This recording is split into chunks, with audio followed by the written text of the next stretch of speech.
Pharma Flash, a quick look at this week's most read news stories.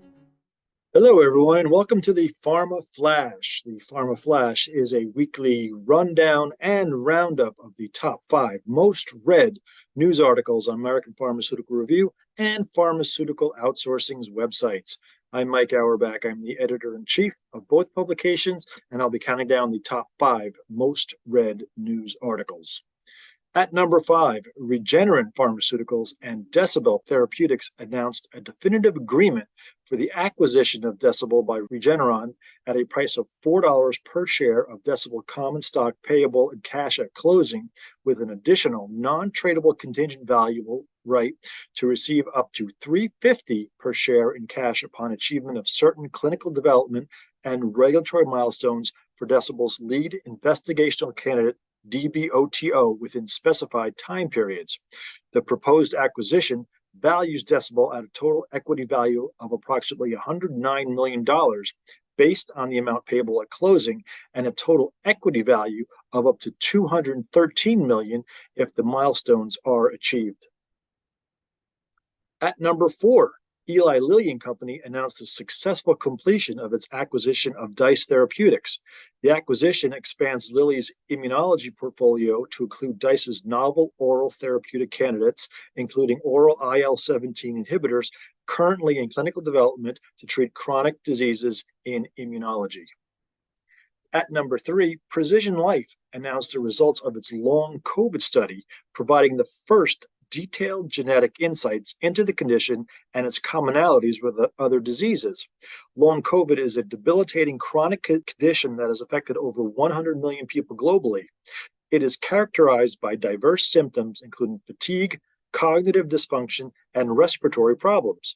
The analysis identified 73 genes that were highly associated with severe and fatigue-dominant forms of the disease.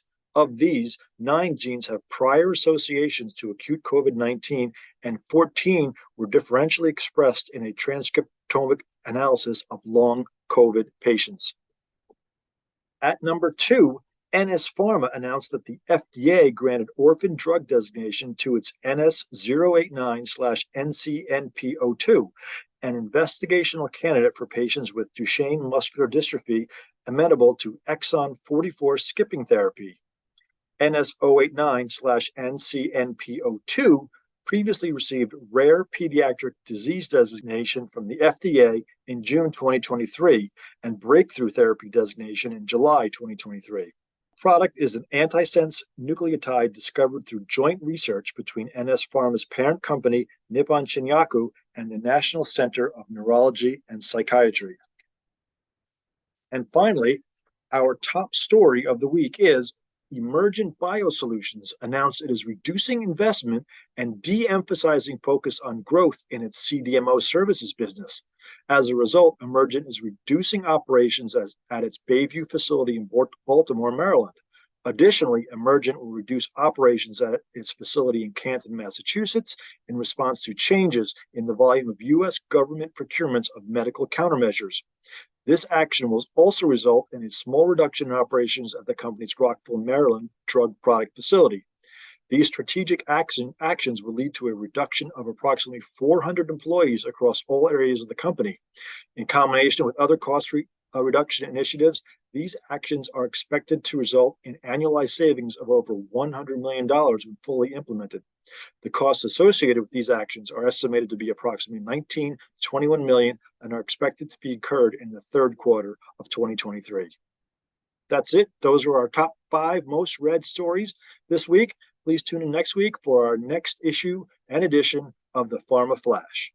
For the latest news, articles, and multimedia on the global pharmaceutical industry, visit American Pharmaceutical Review and Pharmaceutical Outsourcing and sign up for our e-newsletters.